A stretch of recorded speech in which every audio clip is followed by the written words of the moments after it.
Myths about inequality. Myth number 1, profit and plunder are the same thing. Imagine a person who provides services to society. Maybe he mows lawns or fixes cars or paints houses, and in return for these services he provides to others, he asks for something in return, maybe some food, clothing, and shelter. Now, suppose it's the case that the society values what this person provides tremendously. Maybe because these are things that society really needs, or maybe because there are very few people who are able to do these things.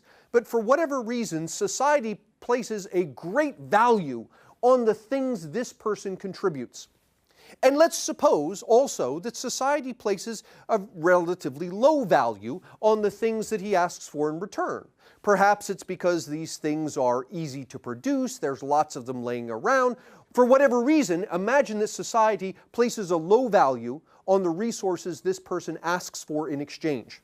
We would look at this person and say, this is a person who we would like to have. He contributes more to society than he asks for in return. But now, take this person and superimpose on top of him a monetary system, where instead of exchanging the things he does for society's resources, he exchanges the things he does for money and uses the money to buy resources from others. This is what this would look like. The person provides value to society, and society gives him dollars in return. And the dollars are commensurate with the value that society places on these things he offers. Society highly values the services, and so people are willing to pay him a lot of money for these services. And then in return, the person takes some of this money that he's earned and he buys resources from society. And because society does not place a large value on the things he's asking for in return, they don't ask for much money for these.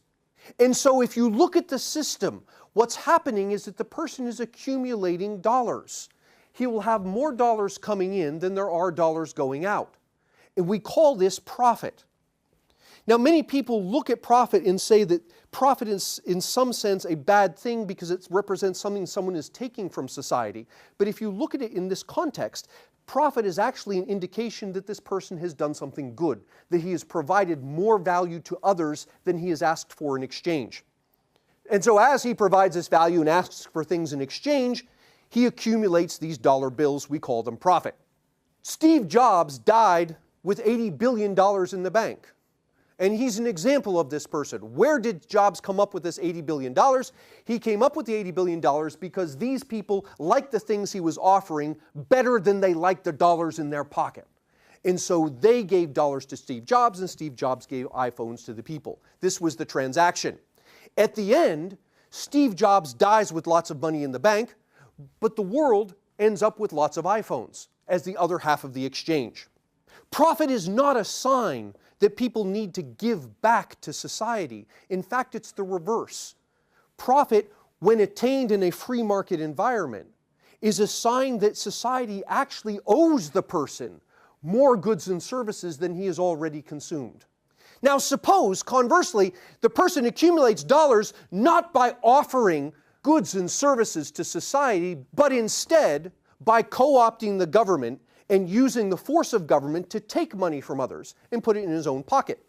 Then in that case, we have this kind of situation where the person just simply is using the force of government to take money from the people. The person then uses some of this money to buy goods and services, and maybe he has some left over, but this, although it looks like the same pile of dollar bills, we no longer call profit, we now call it plunder.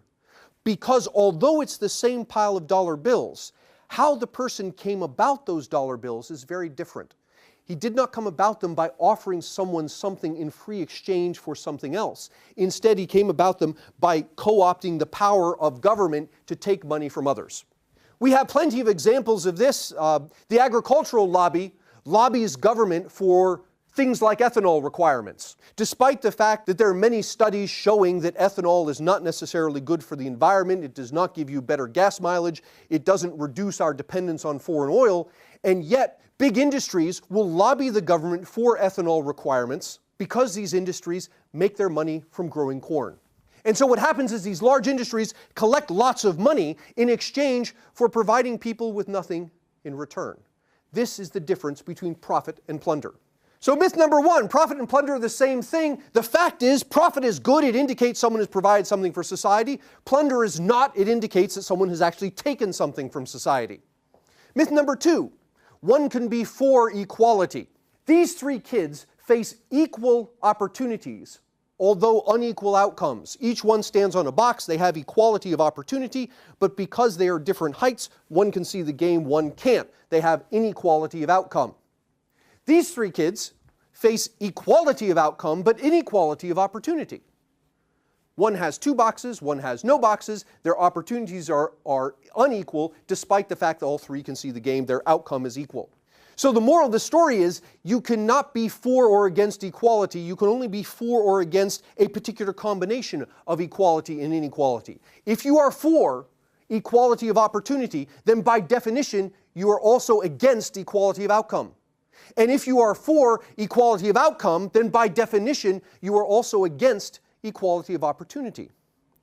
And the reason for this is because people are different. Some people are born smarter than others. Some people are born luckier than others. Some people are born faster or stronger than others. And because people are born into different circumstances, when we leave them alone, we give them equality of opportunity. Some will naturally rise higher than others, and we will have inequality of outcome. And in fact, because people are different, the only way to achieve equality of outcome is to impose an inequality of opportunity, to boost the people who are less smart, less skilled, less educated, and hold back the people who are more. So myth number two, one can be for equality. The fact is that equality and inequality are actually inseparable. We can only be for a combination. Myth number three, we understand what inequality means. These children are suffering, but they're not suffering because they're unequal. They're suffering because they're poor. And to the extent that we focus myopically on inequality, we run a real risk of missing a real problem, the real problem being poverty. Look at these people. Let's suppose that the people on the left earn $30,000, these people earn $40,000, those earn $60,000, and the people on the far right earn $70,000. We can look at this and we see that there's lots of inequality here. But imagine that these people are in different stages of their careers. The people on the left have just started their jobs. The people in the middle are mid-level career people. These are people on the right who have spent lots of time in the workforce. They've achieved lots of education, lots of experience, and commensurately high incomes. To the left of these people are students who are learning skills and preparing to enter the workforce. We have inequality here. And if I move time forward, you will see that this inequality persists. Always we have inequality. People on the left earning less, people on the right earning more. However, over time, each person has moved through each circle. And so each person has earned, over the course of his or her career, a total of $200,000. That is, in this example, we have persistent inequality, and yet everyone is completely equal. That's not to say that there is no such thing as inequality of outcome, but it is to say that when we talk about inequality, we tend to take a snapshot. We look at the world and we see some people who are poor, some people who are middle class, and some people who are rich, and we say, look at the inequality. When the right way to do this is to look over time and watch over time how people move, some from the poor to the rich, some of the rich move down to the poor, and if we look over time, we will still see inequality, but we will see markedly less than we see when we just take a snapshot. Steve Jobs, as we said, died with $8 billion in the bank, and he got his money from people like Clip Art Woman, who handed it over to him in exchange for things. Now, when we talk about inequality, we focus on the flow of the dollars. We completely ignore the flow of the goods and services. Next time you're in a crowd of people, ask for a show of hands. How many people here have at least $50,000 in the bank? And you'll find very few hands going up. Then ask, how many people here have a smartphone? And you'll see every hand go up. And notice the difference. When we look at dollars, we will tend to see inequality. But if we look at the goods and services that arise in response to those dollars, we'll actually see tremendous equality. Economists measure inequality on the Gini index. 0 means everybody's equal. 1 means one person is incredibly rich and everybody else is destitute. The two most equal countries in the world are Sweden and Afghanistan. On the Gini index, they rank 0.25 and 0.28. In terms of planet Earth, this is as equal in income as countries can get. And yet, if you look at these two countries, what you will find is that the average income in Sweden is $54,000, while the average income in Afghanistan is $600. That is, equality doesn't necessarily mean that we're all well off. We can be equally miserable. So, problems with inequality. First, inequality diverts our attention from a real problem, the real problem being poverty. Second, people can be unequal persistently and yet perfectly equal if we look at them over time. Third, inequality ignores completely half of the economy by focusing on dollars, not goods and services. And then finally, when we're done, equality isn't necessarily good anyway. So myth number 3 is we understand inequality, and the fact is most of us actually don't. We confuse it for equality exists at one point in time for equality that actually is much less over time, and at the end we actually end up thinking equality is necessarily good when in fact it may not be.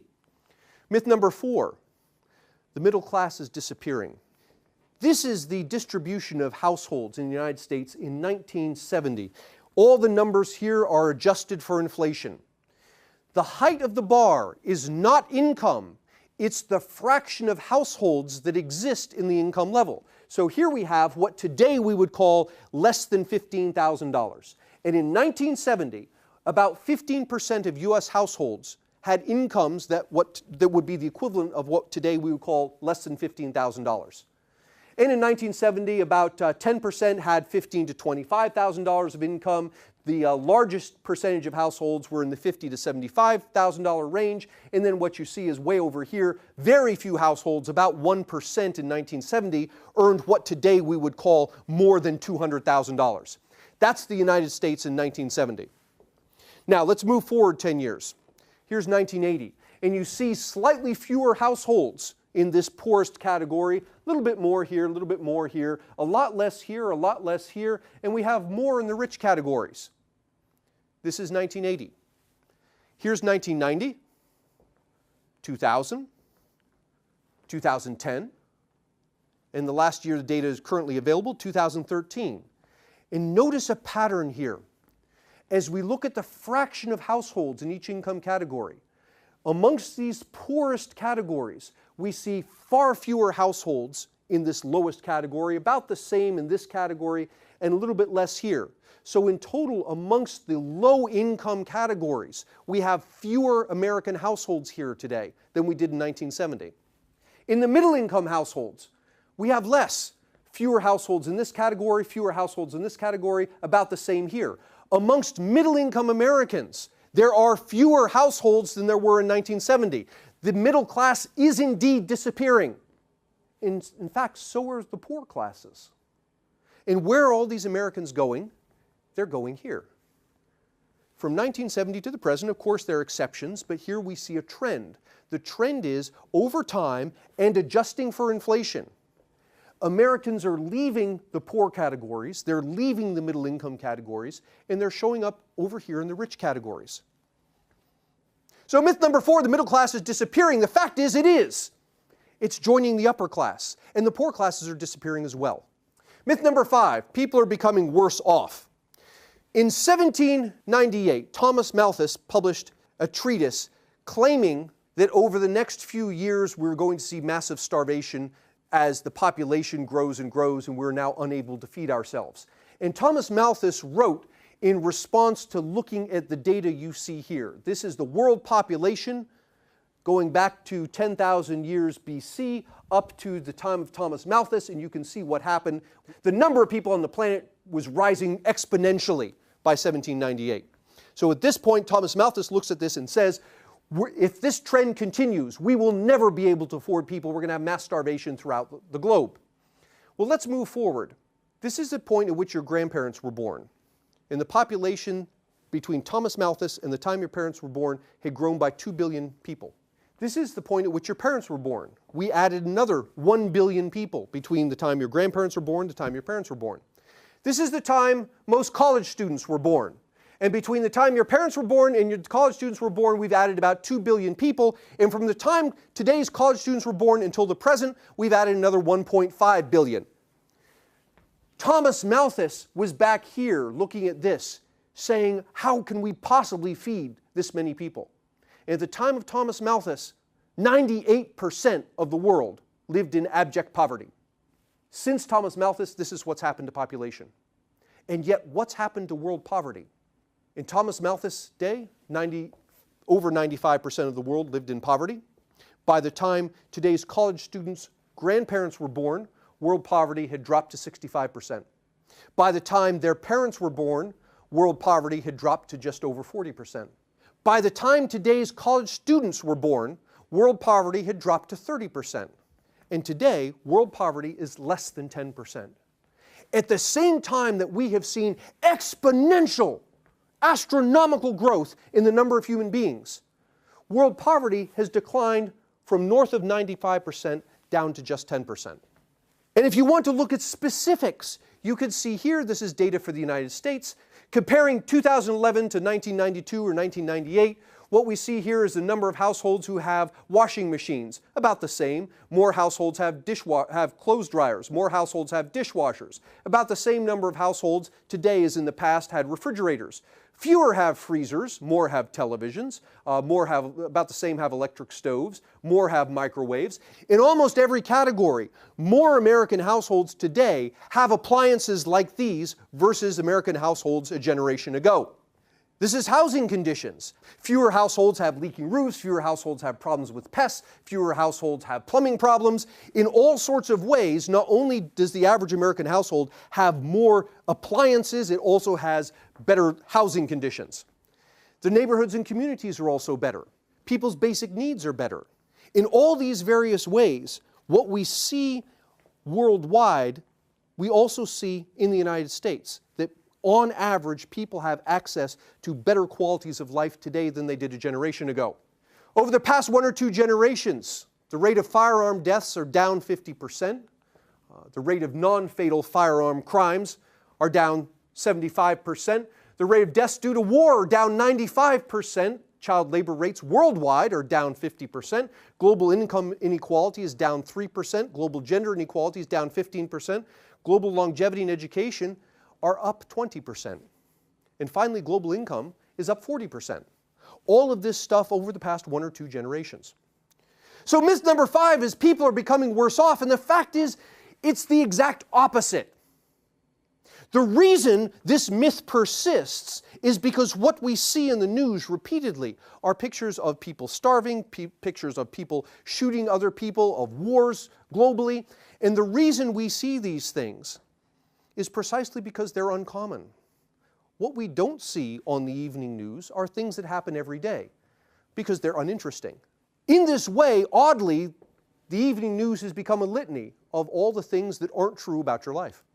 So conclusion, the fact is profit is good, plunder is not. Equality and inequality are actually 2 sides of the same coin. They're inseparable.